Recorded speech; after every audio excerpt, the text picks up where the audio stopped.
because of efficiency or productivity or labor costs. What we're saying is, in order to have a free trade agreement between any two nations, you must be able to protect the property rights. That's what we're saying. Of each group. And it's the specific property rights that cannot be protected because of the laws of Mexico and the law enforcement of Mexico that we are against. There's 15 minutes where electronic logs, it's calculating everything up to your 14-hour rule. And sure, that's safe for the industry and everything, but those guys that, that just got a CDL yesterday and got into the seat of electronic logs, that was great for them, but outlaws like in the old school, hey, they can round up or round down their numbers. I mean, right. They're going to miss a load and they're going to miss a lot of money there. Yeah. That's, something that the industry, I think, is probably going to adapt to. I don't think the rules are going to change, but it's going to have to adapt accordingly, because once drivers are not able to, getting paid by the mile in this case, and aren't able to make those few extra miles, I think we'll probably see some compensation in that area. We're going to see a compensation increase for good drivers as a result of CSA 2010 anyway, but I think, again, if that became such a huge problem that drivers were considering leaving the industry or just leaving a company, I think, again, that would be a consideration for these companies if those drivers are otherwise good drivers.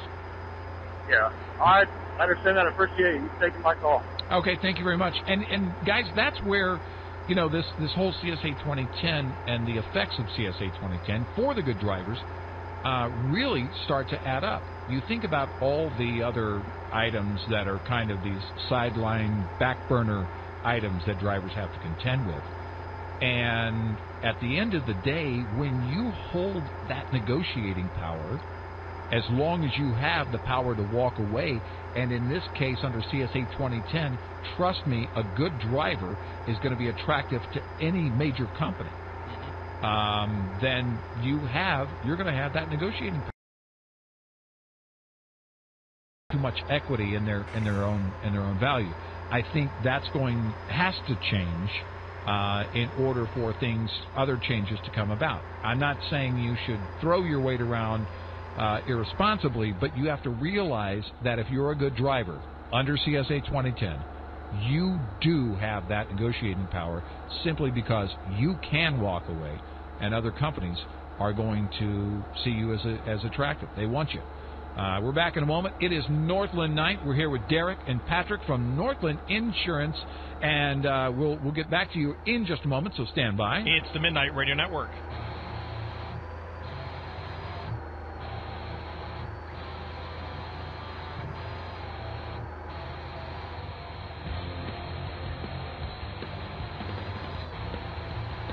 It's the Midnight Radio Network and Northland Night, brought to you by Northland Insurance. We've got Patrick and Derek. He's Eric Harley. I'm Gary McNamara. All right, speaking of shutting companies down, guys, this from the Associated Press via thetrucker.com. We'll have this story posted at our website later today.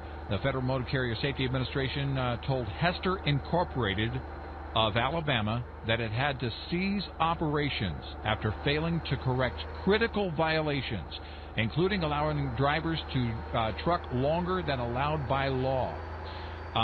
This is the company that was involved in the huge crash that took place actually in Kentucky while we were just down the road from the Mid-America Trucking Show in Louisville during the Mid-America Trucking Show back in March.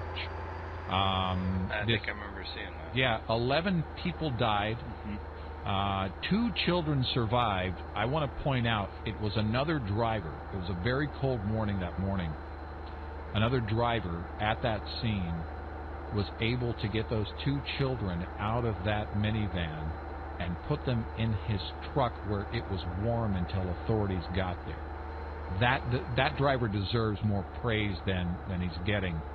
And but the driver here that was involved also died. 10 people of one family. 10 people from one family total.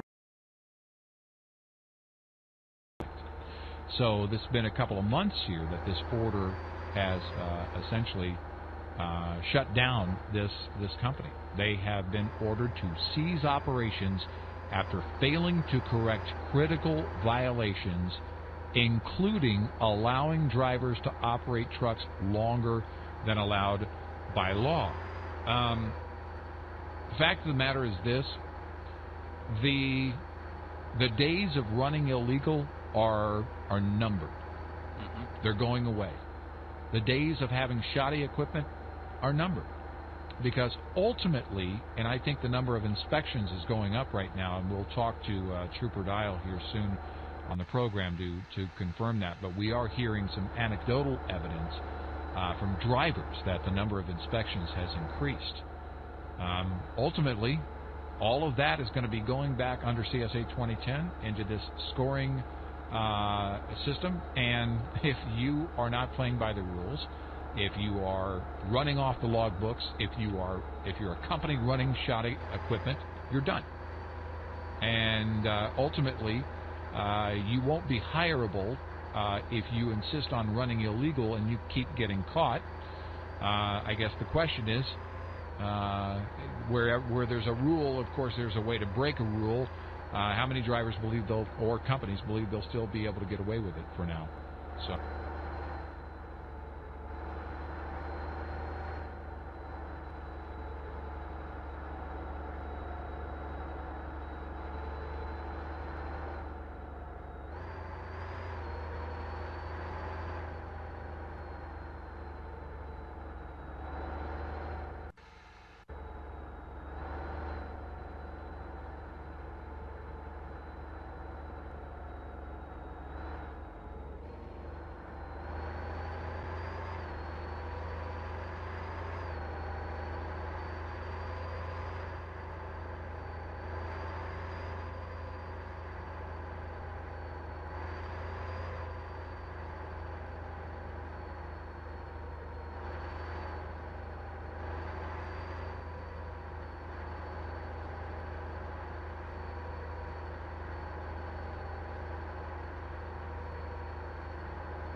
Just sort of wandered off, and so there you are alone talking. And this was at the stock show and rodeo in Fort Worth.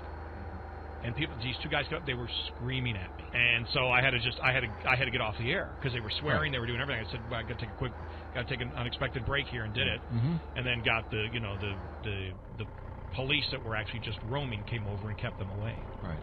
But yeah, that's not good for talk radio. No, it's never good. Because when you're a DJ, you can just say, "Hey, here's the title of the song and the artist." Right. It's 54 degrees, and then and turn the record on. You can turn the mic off pretty quickly. I wonder what security would be now for these days if you're out there broadcasting live, because you see what happened when the wacko jobs start going after the Discovery Channel. Oh man!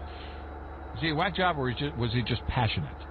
Oh, I'm sorry. He was not a whack job. He was just passionate about the events going on around the world. Was that MSNBC that did that? That said that? MSNBC. Yeah. He was passionate about world events. He had a passion for world events. He was a passionate man. He was a passionate man. He wasn't pluperfect. He's not pluperfect. He's not pluperfect. Is anybody pluperfect? No, wait. He is pluperfect. The president's pluperfect. The president is pluperfect. He's almost pluperfect. Did he say he's pluperfect or almost poop? Don't say poop perfect.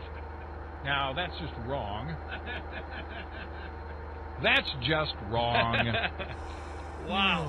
I like that faux pas. That was one of the best faux pas I've ever had. Poop perfect. Well, That was a pluperfect faux pas. Try and use that description in my vocabulary more often. We've done a good job so far. Pluperfect. Well, that's just perfect. Well, you know what I was doing before we just went on the air? What? I was going through some of the different political ads that are running out there, and a couple of them I just can't run them because they don't come across on the radio. They're more visual. They're television ads. Right. You were listening. In fact, you were watching one during our break, and I'm over here on the other side of the console. I have no idea what you're watching. It sounds like a movie trailer because it's just music. Obviously there are visuals there but it sounds like a movie trailer. So there he is. He's walking out the door, and he said, "What is that?" I said, "Is that a movie trailer?" I said, "No, it's a Hillary Clinton for president commercial." So the door closes. It just hits, and then it opens right back up again. For 2012? What, for 2012? I went, "Yeah," and he goes, "What? Some person?" Okay. Yeah, some guy down in New Orleans. Well, remember, okay, you were out. I'm sure you saw this though. A few weeks ago on vacation, you were out, and we brought up the idea that has been thrown around and now being thrown around more and more by the liberal media. Not in recent couple of weeks, but at least during a few days, they were talking about the idea of replacing Biden with Hillary Clinton. Yes. Now, this has been going on for quite some time. Remember, as conservatives, we were talking about in 2004, should Cheney step down and should someone else be there that could run in 2008 and have more of an incumbent status as opposed to, because we were all, it was very clear Dick Cheney was not going to be running for president in 2008. Right. I don't believe Biden will be running for president in 2016 or 2000. Well, what really kills me is when you just said I guess we were having that discussion then in 2004. That was 6 years ago we were having that discussion, and it seems like that was yesterday.